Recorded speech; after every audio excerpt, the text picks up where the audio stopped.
বন্ধুরা, আমার চ্যানেলে আমি আপনাদেরকে স্বাগত জানাই। আশা করছি ভালো আছেন, সুস্থ আছেন। আমাদের প্রত্যেক দিনের কাজগুলোকে আমরা যদি কিছুটা টিপস মেনে করি তাহলে দেখবেন কাজগুলো অনেকটাই সহজ হয়ে যাবে। নিজেদের জন্য কিছুটা হলেও সময় বাঁচিয়ে নিতে পারবো, সংসারের খরচও অনেকটাই কমিয়ে নিতে পারবো।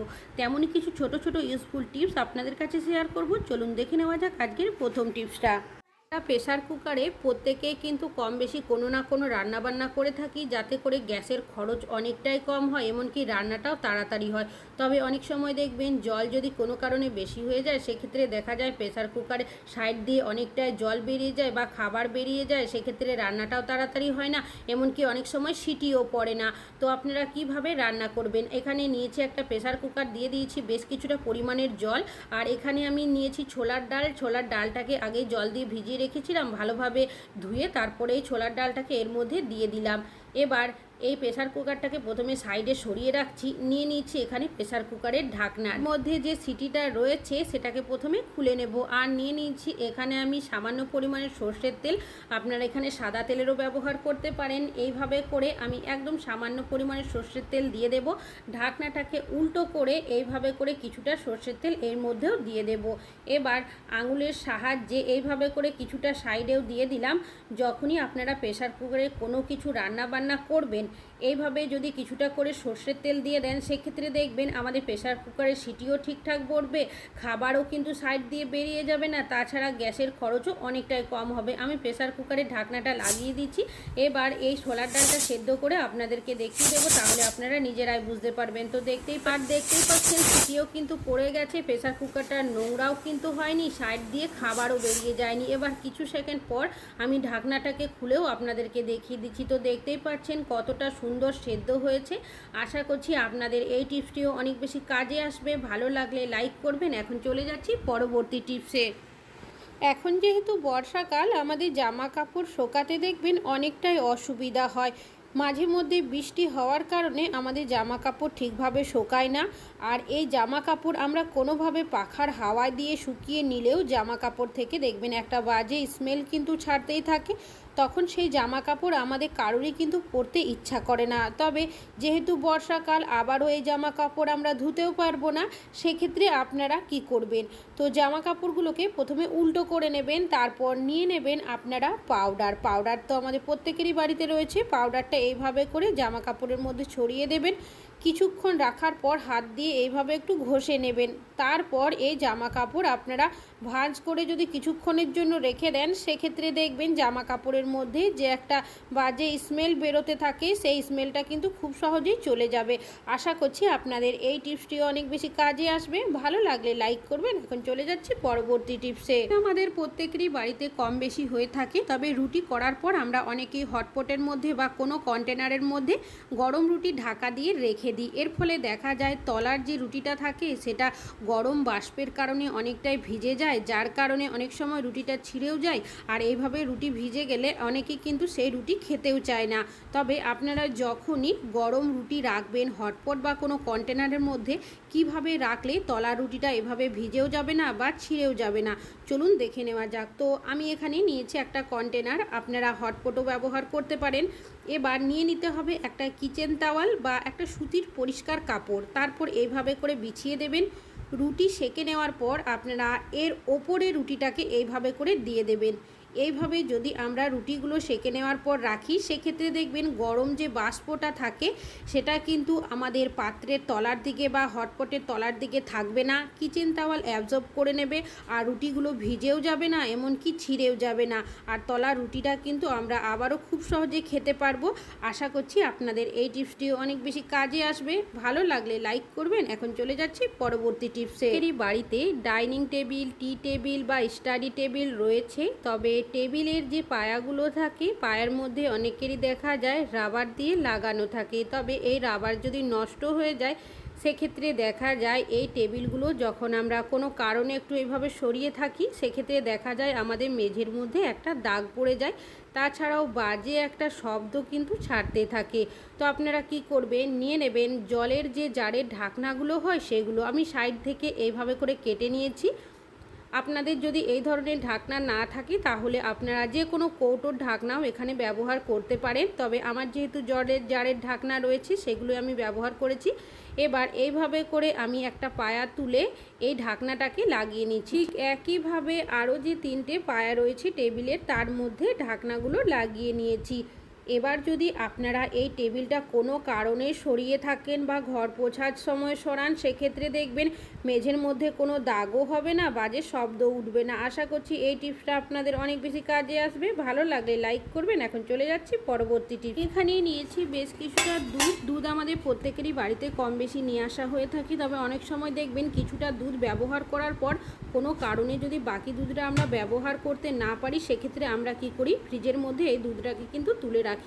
তবে এই দুধ যদি ফ্রিজের মধ্যে 3 থেকে 4 দিন থেকে যায়, অনেক সময় দেখা যায় দুধ জাল করার সময় কেটে যায়। তো আপনারা কি করবেন, জাল করার আগে দিয়ে দেবেন একদম সামান্য পরিমাণের মধুটাকে খুব ভালোভাবে মিশিয়ে নেবেন। এবার যদি আপনারা এই দুধটা জাল করেন, সেক্ষেত্রে দেখবেন দুধ জাল করার সময় দুধ কিন্তু আর কোনোভাবেই কেটে যাবে না। আশা করছি আপনাদের এই টিপসটিও অনেক বেশি কাজে আসবে।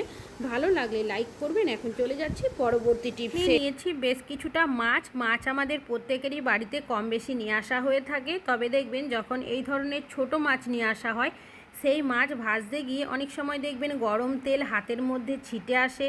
তাছাড়াও যারা নতুন রাঁধুনি হয়ে থাকে তারা যখনই ছোট এই ধরনের মাছ ভাজতে যায়, সেক্ষেত্রে দেখা যায় মাছ ভেঙে ফেলে। তবে আপনারা যখনই এই ধরনের ছোট মাছ ভাজবেন, কিভাবে ভাজলে মাছটা ভেঙেও যাবে না, এমনকি গরম তেল আপনাদের হাতের মধ্যে ছিটেও আসবে না। আমি এখানে পরিমাণ মতো লবণ আর হলুদ দিয়ে দিয়েছি। তারপর মাছটার মধ্যে খুব ভালোভাবে মাখিয়ে নেব। তো দেখতেই পাচ্ছেন বন্ধুরা, মাছের মধ্যে খুব ভালোভাবে লবণ আর হলুদটাকে মাখিয়ে নিয়েছি। অন্যদিকে গ্যাসের মধ্যে একটা কড়াই গরম করতে বসিয়ে দিয়েছি।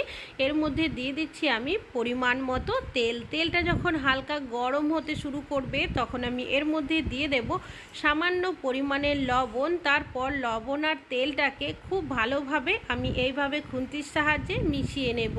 তো এইভাবে মিশিয়ে নেওয়ার পর কিছুটা তেল আমি কড়াইয়ের মধ্যে এইভাবে খুন্তির সাহায্যে লাগিয়ে নিচ্ছি। আমরা যখনই মাছ ভাজবো বা কোনো কিছু ভাজাভাজি করব, যদি তেলের মধ্যে সামান্য লবণ দেওয়া হয়, সেক্ষেত্রে কি হবে, আমাদের তেলের খরচ অনেকটাই কম হবে। তাছাড়াও গরম তেল আমাদের হাতের মধ্যে ছিটে আসবে না। তো দেখতেই পাচ্ছেন আমি এইভাবে করে 3টে মাছ দিয়ে দিয়েছি। আর এইভাবে মাছ ভাজলে কিন্তু আমাদের কোনোভাবেই মাছ ভেঙে যাবে না।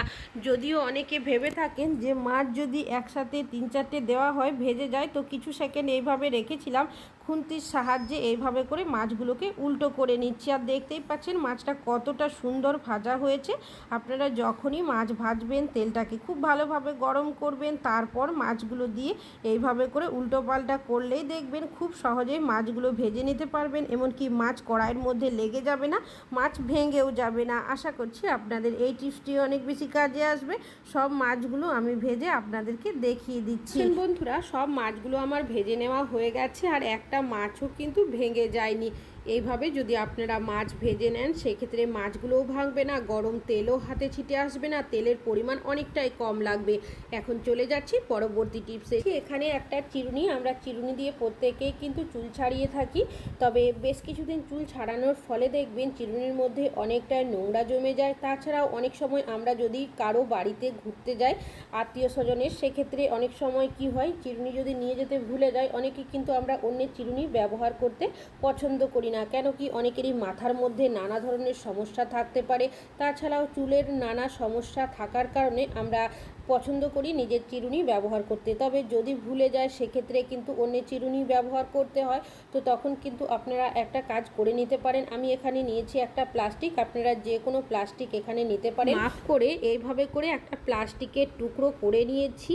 এবার এই প্লাস্টিকটাকে চিরুনির মধ্যে আমি এইভাবে করে পরিয়ে দেব। হালকাভাবে চেপে চেপে করলেই দেখবেন কাজটি কিন্তু খুব সহজে হয়ে যাবে। তবে পুরো প্লাস্টিকটা চিরুনির মধ্যে পরিয়ে দেবেন না, কিছুটা অংশ পোড়াতে হবে, আর বাকিটা কিন্তু একটু গ্যাপ রাখতে হবে। দেখতেই পাচ্ছেন এইভাবে করে পরিয়ে দিয়েছি।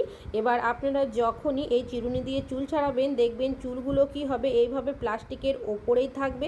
আর আপনারা এইভাবে প্লাস্টিকটা তুলে ফেলে দিতে পারেন। তাছাড়াও অন্যের চিরুনি ব্যবহার করার কারণে কোনোই কিন্তু সমস্যা হবে না আমাদের মাথার মধ্যে বা চুলের মধ্যে। এরপর আপনারা প্লাস্টিকটাকে তুলে এইভাবে করে ফেলে দিতে পারেন চুলটাকে, তাছাড়াও চাইলে আলাদা করেও ফেলতে পারেন। আশা করছি এই টিপসটা আপনাদের অনেক বেশি কাজে আসবে। ভালো লাগলে লাইক করবেন। এখন চলে যাচ্ছি পরবর্তী টিপসে। নিয়েছি একটা পুরনো শার্ট। আমাদের অনেকেরই বাড়িতে এমন কিছু শার্ট থাকে যেগুলোর কালার চলে যায়, ছোট হয়ে যায় বা ফেটে যায়।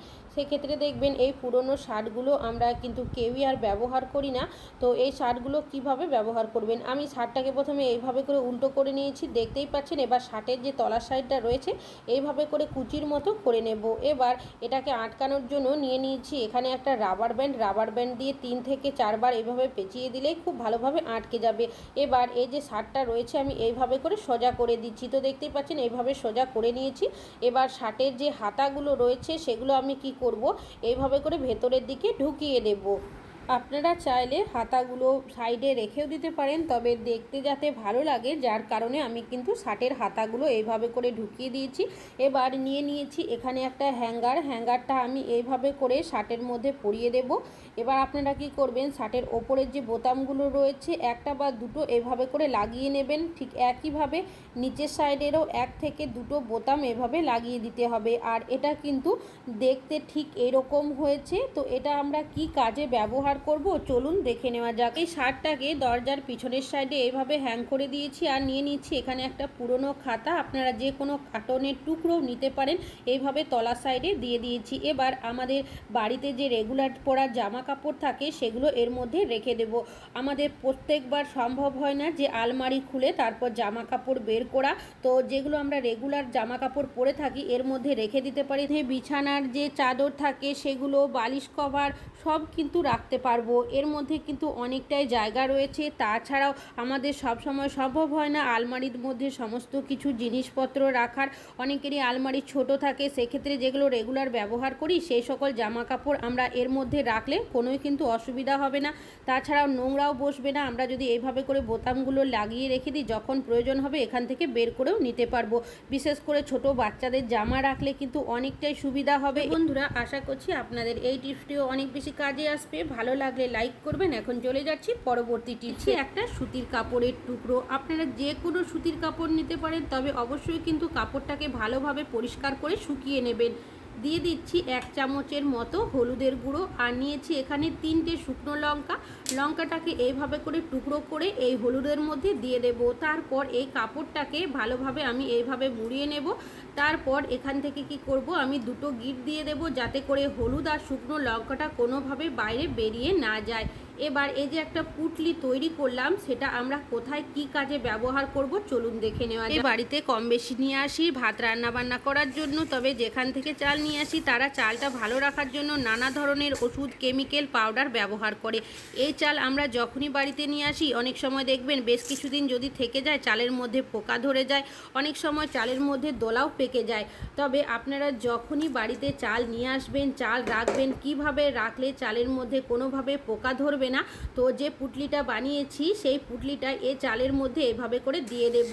হলুদ আর শুকনো লঙ্কা এইভাবে একসাথে রাখার কারণে একটা স্ট্রং গন্ধ তৈরি হবে, যার কারণে চালের মধ্যে কোনোভাবে পোকা ধরবে না। আমি এখানে 10 কেজি চালের মধ্যে একটা পুটলি ব্যবহার করেছি। আপনাদের চালের পরিমাণ বেশি হলে আপনারা কিন্তু আরও 2 থেকে 3টে পুটলি এইভাবে দিয়ে রাখবেন। অনেক সময় দেখা যায় চালের মধ্যে পোকা ধরে গেছে, সেক্ষেত্রে আপনারা কিন্তু এইভাবে হলুদ আর শুকনো লঙ্কার পুটলি যদি চালের মধ্যে আধা ঘন্টা দিয়ে রাখেন সেক্ষেত্রে সব পোকা দেখবেন বেরিয়ে যাবে। আশা করছি এই টিপসটা আপনাদের অনেক বেশি কাজে আসবে। ভালো লাগলে লাইক করবেন। আজকে এখানেই শেষ করছি।